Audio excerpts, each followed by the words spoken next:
श्री शिवाय नमस्तुभ्यम, हर हर महादेव, जय महाकाल। कैसे हैं आप सभी लोग। देखिए, आप सभी को पता है कल है भाद्रपद मास के शुक्रवार का दिन। पूज्य गुरुजी ने कहा कि जो भी व्यक्ति भादो मास के शुक्रवार के दिन शिव महापुराण का सबसे अचूक उपाय बेल पत्र के ब्रह्म कमल वाला उपाय कर लेता है, वो अपने जीवन में जिस कामना की, जिस इच्छा की मांग करता है, वो कामना उसकी पूरी जरूर होती है।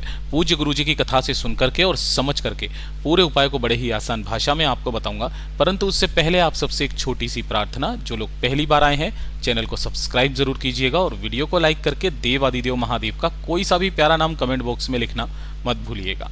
इस पूरे वीडियो में हम 3 महा उपायों के बारे में बात करेंगे जो कि आपकी समस्त कामनाओं की पूर्ति के लिए होंगे, तो ध्यान से सुनते चले जाना, समझने की कोशिश करना। सबसे पहले नंबर का जो उपाय है ना, ये आपका सबसे विशेष उपाय होने वाला है, जो कि आपकी बड़ी से बड़ी इच्छा, बड़ी से बड़ी कामना की पूर्ति के लिए होता है। गुरुदेव ने कहा कि जब बाबा तक आपकी बात नहीं पहुंच रही है, सब कुछ करके देख लिया, थक गए, हार गए, आपकी कोई विशेष हृदय की बात है, बोल बोल करके थक चुके हो, तो एक बार ये ब्रह्म कमल वाले उपाय को करना। शुक्रवार के दिन आपकी वो कामना जरूर पूरी होगी। इसके लिए आपको चाहिए होंगे 7 बेलपत्र, जो कहीं से भी खंडित कटे फटे ना हो, बहुत इजीली आपको मिल जाएंगे, कोई दिक्कत नहीं है। 7 बेलपत्र लेना, साथ ही साथ आपको लेना होगा थोड़ा सा पीला चंदन। 1 चुटकी पीला चंदन लेना है और 1 चुटकी ही लेना होगा आपको लाल चंदन। देखिए, लाल चंदन का क्रम गुरुदेव ने बताया कि जो भी लाल चंदन आप लो, इस तरीके से ओरिजिनल मिल जाए तो बहुत अच्छी बात है। नहीं मिलता है, मंदिर में अगर कोई चंदन रखा हुआ है तो मंदिर वाले चंदन को ले लेना, जिसका मूल्य 1 रुपया, 2 रुपया, 5 रुपया आपको रख करके जरूर आना है। ठीक है, तो 5-7 बेलपत्र, लाल और पीला चंदन, साथ ही साथ आपको लेनी होगी थोड़ी सी मोली, ज्यादा नहीं, 1 बिलात के बराबर आपको मोली या कलावा जो होता है उसे आपको ले लेनी है, और 1 लोटा शुद्ध जल अपने घर का ले लेना तांबे के कलश में। बस इतनी सी सामग्री लेनी है और इन सभी सामग्री को लेकर के आपको शिवलिंग के पास में पहुंचना है, बाबा के मंदिर में।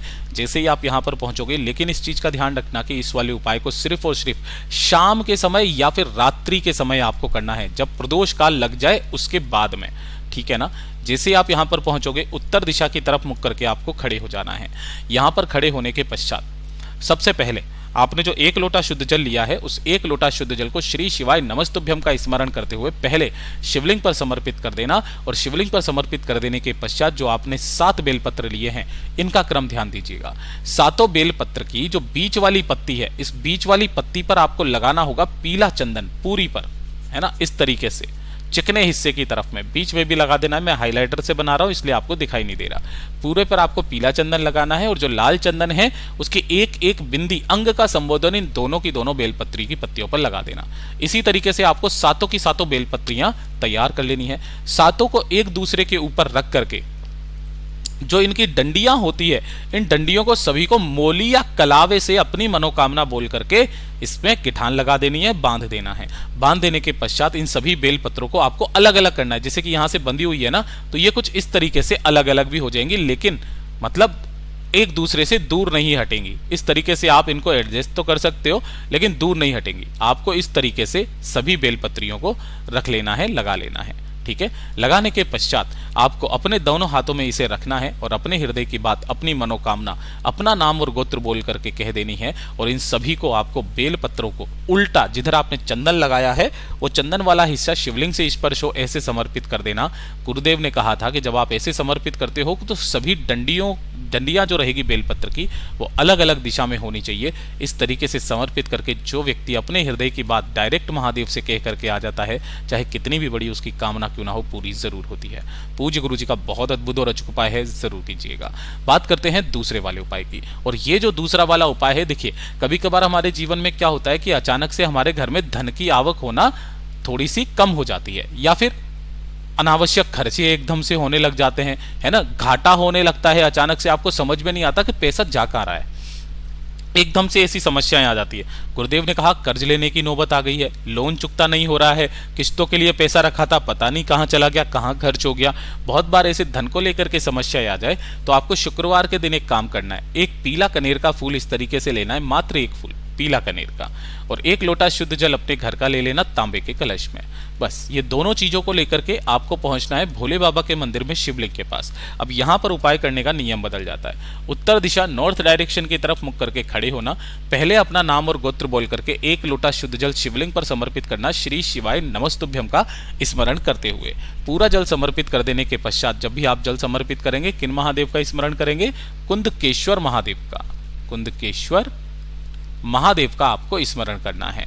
स्मरण करने के पश्चात जल समर्पित कर देने के पश्चात जो आपने एक पीला कनेर का फूल लिया है, सबसे पहले उसे भगवान गणेश जी के चरणाविंद पर, उसके बाद में कार्तिकेय जी के चरणाविंद पर, और फिर माता अशोक सुंदरी के स्थान पर, इन तीनों स्थानों पर आपको स्पर्श कराना है एक एक बार में। उसके पश्चात चौथे नंबर पर आपको जो ये त्रिशूल होता है, त्रिशूल का ये जो मध्य बिंदु होता है, ये वाला केंद्र बिंदु, इस जगह पर स्पर्श करा करके आपको शिवलिंग पर समर्पित करना है। लेकिन शिवलिंग पर समर्पित करने का तरीका ध्यान में रखना, जो उसका खिला भाग रहेगा वो आपकी तरफ में रहेगा और डंडी आपसे विपरीत दिशा में रहेगी। नाम और गोत्र बोल करके बाबा से विनती और कामना करके बाबा से कहना कि बाबा मेरे घर में धन को लेकर के अचानक समस्याएं आने लगी है, घाटा होने लगा है, कर्ज लेने की नौबत आ गई है, इस समस्या को दूर कीजिए। और इतनी कामना करके इस पीले कनेर के फूल को यहाँ से आपको उठा लेना है।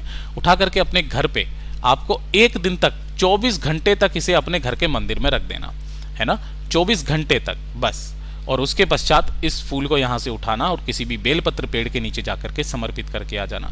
गुरुदेव ने कहा आपके घर में जो भी धन नहीं आने के कारण बन गए होंगे वो सारे नहीं बनने के कारण कट जाएंगे। पूज्य गुरु जी का बहुत अद्भुत और अचूक उपाय है, जरूर कीजिएगा। तीसरे नंबर का उपाय आपके परिवार के उस व्यक्ति के लिए है जिसके शारीरिक बल की बहुत ज्यादा कमी है, मतलब उसके शरीर में कोई बल नहीं है, ताकत नहीं है, है ना, बहुत ज्यादा शरीर से कमजोर है, या फिर किसी ऐसी बीमारी का कारण है जो कि उसके शरीर को बढ़ने नहीं देती है। काफी बार ऐसा होता है ना, शरीर में अचानक से कमजोरी वगैरह, ताकत वगैरह नहीं रहती है, शरीर पतला सा रह जाता है। अगर आपके परिवार में कोई व्यक्ति ऐसा है, चाहे बड़ा बूढ़ा ही क्यों ना हो, उसके लिए आपको एक उपाय करना है कि ये जो हरा मूंग होता है, इस हरे मूंग को आपको 1 कटोरी हरा मूंग लेना है, एक किसी भी कटोरी के अंदर जल में इसे भिगो देना है ताकि ये फूल जाए। भीगे हुए आपको हरे मूंग के दाने लेने हैं 1 कटोरी, ठीक है। और इसी के साथ में आपको लेना होगा 1 गुड़ का टुकड़ा। ये दोनों चीजों के साथ में 1 लोटा शुद्ध जल लेना तांबे के कलश में, और इन सभी को लेकर के आपको पहुंच जाना है भोले बाबा के मंदिर में शिवलिंग के पास। जैसे ही आप यहाँ पर पहुंचोगे आपको करना क्या है कि जो आपने यहाँ पर 1 कटोरी में यहाँ पे हरा मूंग लिया है और ये गुड़ लिया है, तो उसी कटोरी के ऊपर इस गुड़ के टुकड़े को आपको रख देना है।